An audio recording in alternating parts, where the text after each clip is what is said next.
নমস্কার, সময় কলকাতাতে আপনাদের সকলকে স্বাগত। সঙ্গে রয়েছে আমি মধুরিমা। শুরু করছি আজকের কুর্সির লড়াই অনুষ্ঠান। লোকসভা ভোট অর্থাৎ দিল্লির কুর্সি দখলের লড়াই। বালুরঘাট লোকসভা কেন্দ্রে লোকসভা ভোটে কে এগিয়ে, কেন এগিয়ে, কে জিততে পারে, সময় কলকাতার একটি বিশেষ প্রতিবেদন।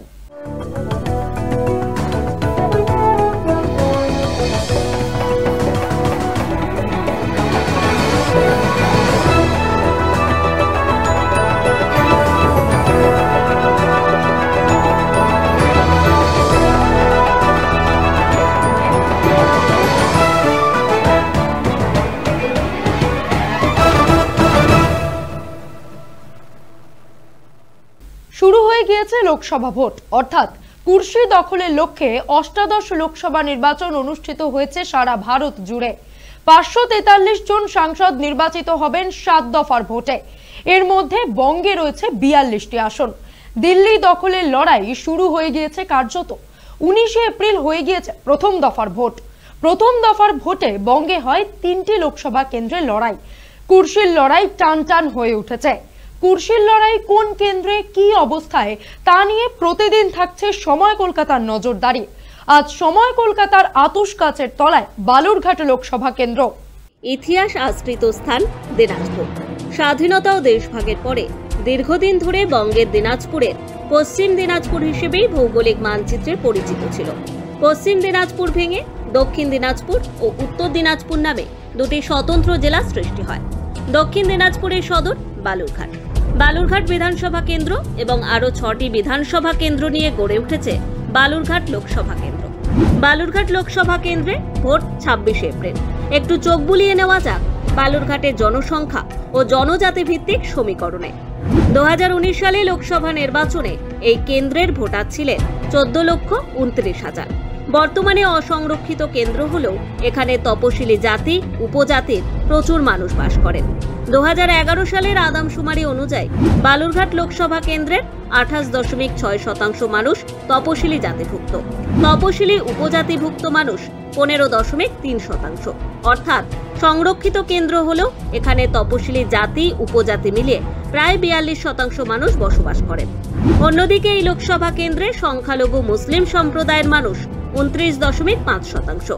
70%-এর বেশি তপশিলি জাতি উপজাতি মুসলিম মানুষের বাস বালুরঘাট লোকসভা কেন্দ্রে। এই লোকসভা কেন্দ্রে জনজাতি ভিত্তিক সমীকরণের বাইরেও মানুষের এমন কিছু চাওয়া পাওয়া রয়েছে যা সর্বজন গ্রাহ্য হয়ে উঠেছে। এই চাওয়া পাওয়া এবারের লোকসভা ভোটে ইস্যু বা ফ্যাক্টর হয়ে উঠতে চলেছে। এগুলির দিকে চোখ রাখার আগে এবারের লোকসভা ভোটে এই কেন্দ্রের প্রার্থী এবং বিগত ভোটগুলির ফলাফল ঝালিয়ে নেওয়া যাক।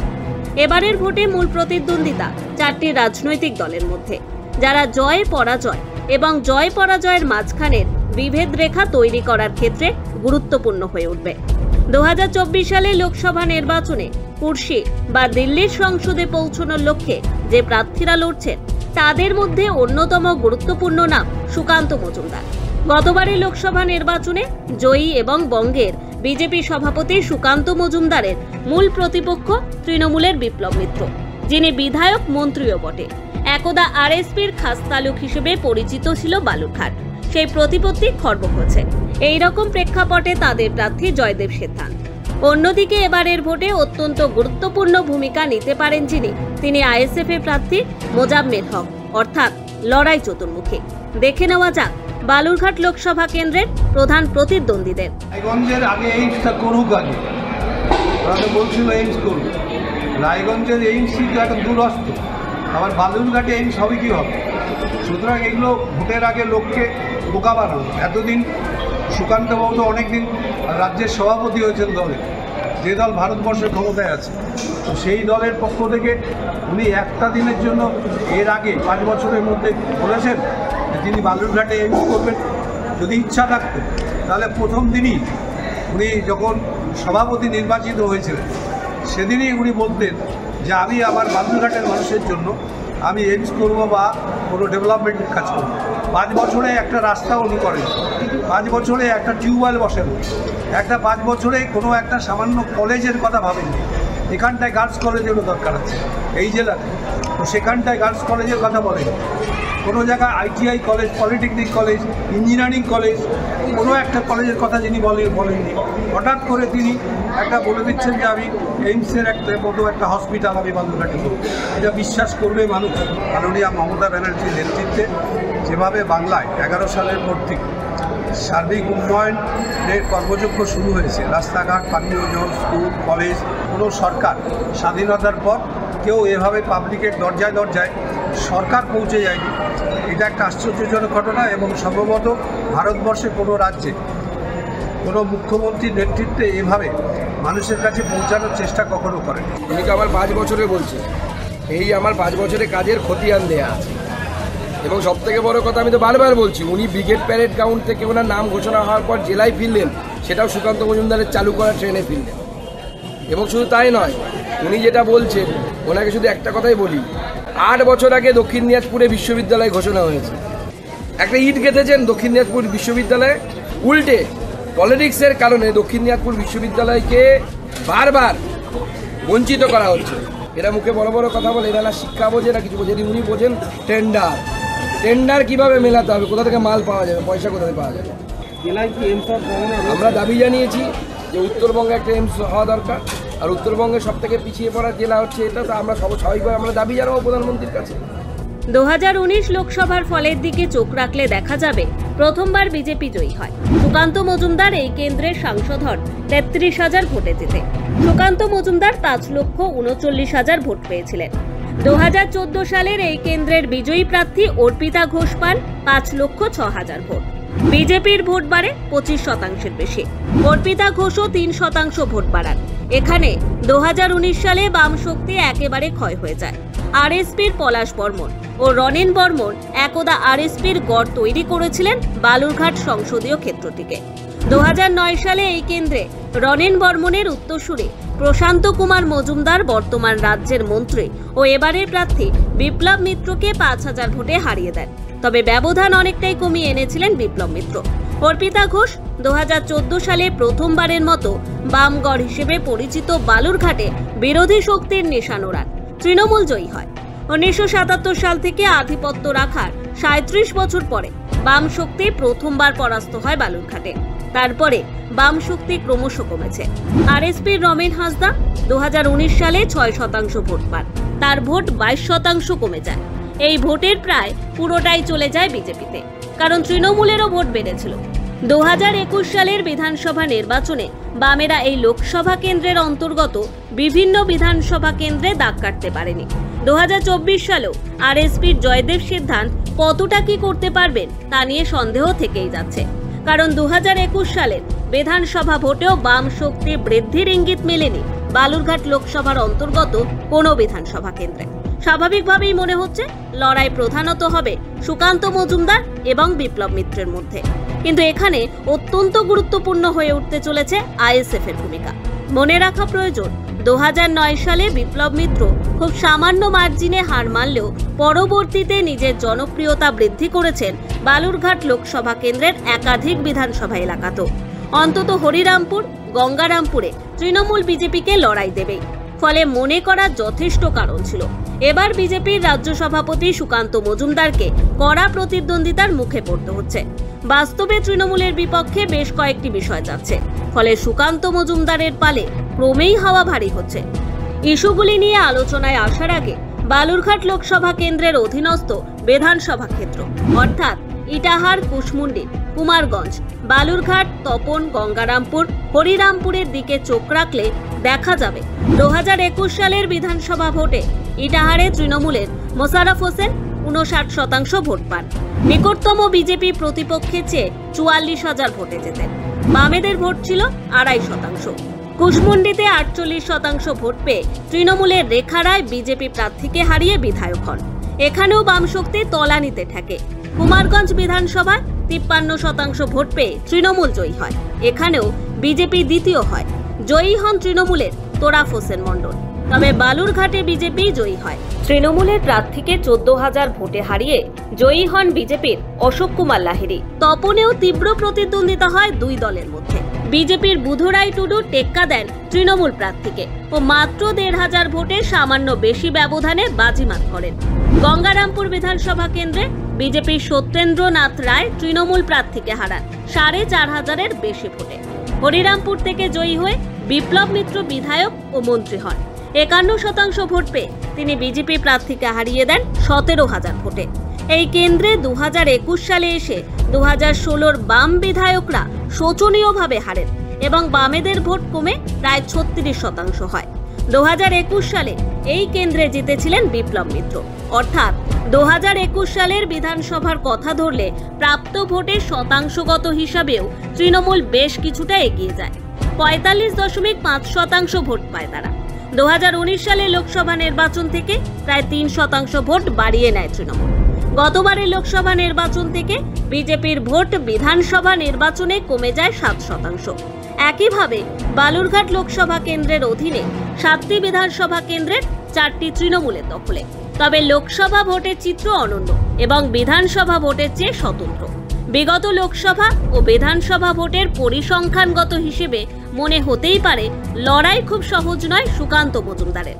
মন্ত্রী বিপ্লব মিত্র ধারে ভারে পিছিয়ে নেই, তবুও বিজেপির অনুকূলে বেশ কিছু তথ্য কাজ করছে। অন্যদিকে তৃণমূলের হাতের তাস মুখ্যমন্ত্রী বা রাজ্য সরকারের জনদরদি প্রকল্পগুলি। তবু এখানে এমন কিছু ইস্যু বা ফ্যাক্টর কাজ করছে যা তৃণমূলকে বেগ দিতে পারে। সুকান্ত মজুমদারকে বাড়তি সুবিধা দিতে পারে স্থানীয় কিছু ইস্যু।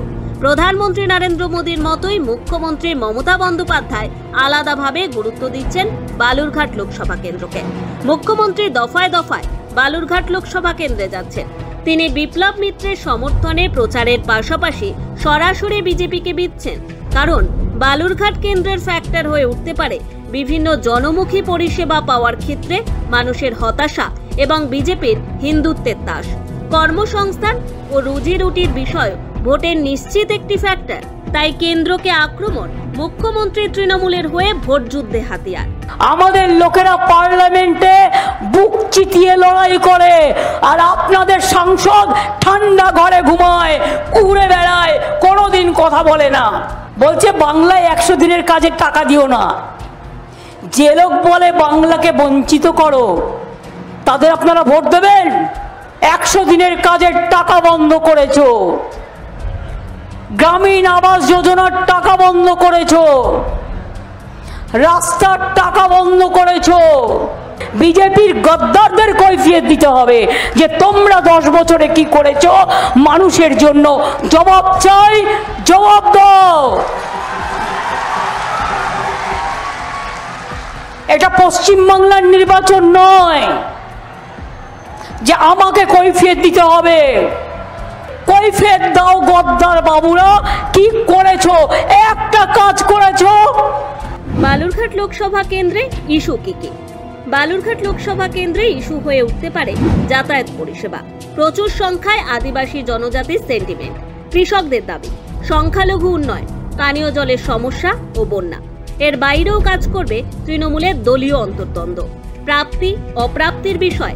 কৃষকদের পাশে পাওয়ার কথা বললেও আরএসপি প্রচারে দাগ কাটতে পারেনি, বরং প্রচারে দাগ কেটেছেন আইএসএফ প্রার্থী মোজাম্মেল হক। নওসাদ সিদ্দিকী তার হয়ে প্রচারে গিয়ে কৃষকদের পাশে যেমন দাঁড়ানোর প্রতিশ্রুতি দিয়েছেন, তেমনি বিজেপির পাশাপাশি তৃণমূলকেও আক্রমণ করেছেন। মোজাম্মেল হক বা নওসাদ সিদ্দিকী তৃণমূল প্রার্থী বিপ্লব মিত্রকে বিজেপির দোসর মনে করছেন। বিপ্লব মিত্র দল বদল করার প্রবণতার উল্লেখও তারা করেন। বিশ্বাসভঙ্গের আশঙ্কারও ইঙ্গিত তৃণমূল প্রার্থীকে আইএসএফ এর আক্রমণে। যখন আমরা বন্ধ দেখেছিলাম, অর্থাৎ কৃষক বন্ধুরা যখন বন্ধ দেখেছিল, তখন ইন্ডিয়ান সেকুলার ফ্রন্ট আইএসএফ ওই বন্ধকে সমর্থন জানিয়ে যখন রাস্তায় নেমেছিল, এই বিপ্লব বাবুদের দলের লোকেরা আইএসএফ তথা কৃষকদের উপর হামলা চালিয়েছিল। সময় এসেছে কেমন করে সুকান্ত বাবুদেরকে জবাব দেওয়া হবে, একইভাবে এই বিজেমূল বিপ্লব বাবুদেরকেও জবাব দেব আমরা। বিপ্লব বাবু তখন কোন দলে ছিল কি মনে পড়ছে না, হাওয়া যেদিকে সেদিকেই লাফ মারবে। সুকান্ত বাবুকে ভোট দিয়েছিলেন আপনারা, সুকান্ত বাবু কিন্তু আপনাদের হয়ে আওয়াজ চলেনি। আর বিপ্লব বাবু বিজেপি ছিল কথা বলেনি। বর্তমান বিপ্লব বাবু যে দলে আছেন, কতদিন এই দলে থাকবে বোঝা মুশকিল। দেয়ালে উঠে বসে আছে, ঝাঁপ মারবো করছে, ভোট নেব, সিএ এর ভয় দেখাবো, ভোট নেব, লাফ করে চলে যাব। অর্থাৎ তৃণমূলের সংখ্যালঘু ভোটে তারা থাবা বসাতে চলেছেন, এ নিয়ে কোনো সন্দেহ নেই। মনে রাখা দরকার, সুকান্ত মজুমদারের তালুকে প্রায় 30% ভোটার সংখ্যালঘু মুসলিম সম্প্রদায়। আইএসএফ এর ভোটের ময়দানে থাকা তৃণমূলের কাজকে যে কঠিন করে দেবে সে নিয়ে কোনো সন্দেহ নেই। পাশাপাশি তৃণমূলকে বিজেপির মূল প্রতিপক্ষ হিসেবে যদি ধরা হয়, তাহলে দেখা যাবে বালুরঘাটে দীর্ঘদিনের চাহিদা ছিল যোগাযোগ পরিষেবা উন্নত করে উন্নততর করা। দীর্ঘদিন ধরেই কলকাতার সঙ্গে সরাসরি যোগাযোগের ব্যবস্থা ছিল একমাত্র বাস। শামসি হয়ে ঘুরে কলকাতা যাওয়া বা মালদার সঙ্গে গৌড় এক্সপ্রেসের কানেক্টিং ট্রেন থাকা দিনাজপুর ও বালুরঘাটের মানুষকে খুশি করতে পারেনি, করার কথাও ছিল না। বিগত কয়েক বছরে হাওড়া, শিয়ালদহ, কলকাতা স্টেশনের সঙ্গে সরাসরি ট্রেন যোগাযোগ স্থাপিত হচ্ছে। এই ডিভিডেন্ড লোকসভা ভোটে সুকান্ত মজুমদারের ঝুলিতে বাড়তি অ্যাডভান্টেজ হয়ে দেখা দেবে বলেই মনে করছেন রাজনৈতিক মহল। বর্তমানে উত্তর ও দক্ষিণবঙ্গের সঙ্গে সরাসরি যোগাযোগের জন্য ট্রেনগুলির মধ্যে রয়েছে Balurghat Malda passenger, Balurghat Kolkata Tebhaga express, Balurghat Howrah express, Balurghat Sealdah express, Balurghat Siliguri intercity express, Balurghat Bathinda Farakka express. Balurghat থেকে গাজল পর্যন্ত বেশ কিছু জায়গায় ট্রেনের ডাবল লাইন করা হচ্ছে এবং উন্নত মানের সিগন্যালিং ও ট্রেনের ইলেকট্রিফিকেশনের কাজ করা হচ্ছে। সুকান্ত মজুমদার সাংসদ থাকার সময় বেশিরভাগ ট্রেন চালু হওয়ায় বিজেপি বালুরঘাট তথা দিনাজপুরের মানুষের আশীর্বাদ পেতেই পারে। এছাড়াও শিক্ষা ও স্বাস্থ্য হয়ে উঠেছে এবারের ভোটের অন্যতম প্রধান ইস্যু। মেডিকেল কলেজ এবং বিশ্ববিদ্যালয় হয়ে উঠেছে বালুরঘাট লোকসভা কেন্দ্রে এবারের ভোটের অন্যতম প্রধান ইস্যু। সব থেকে বড় কথা আমি তো বারবার বলছি, উনি ব্রিগেড প্যারেড গ্রাউন্ড থেকে পর জেলায় ফিরলেন, সেটাও সুকান্ত মজুমদারের চালু করা ট্রেনে ফিরলেন। এবং শুধু তাই নয়, উনি যেটা বলছেন, ওনাকে শুধু একটা কথাই বলি, 8 বছর আগে দক্ষিণ দিনাজপুরে বিশ্ববিদ্যালয় ঘোষণা হয়েছে। উনি তাহলে পেচ্ছাপখানা তৈরি করতে পারেননি 8 বছরে। 8 বছরে একটা পেচ্ছাপখানা তৈরি করতে পারেন না, তিনি বলছেন মেডিকেল কলেজ খুলে দেবেন।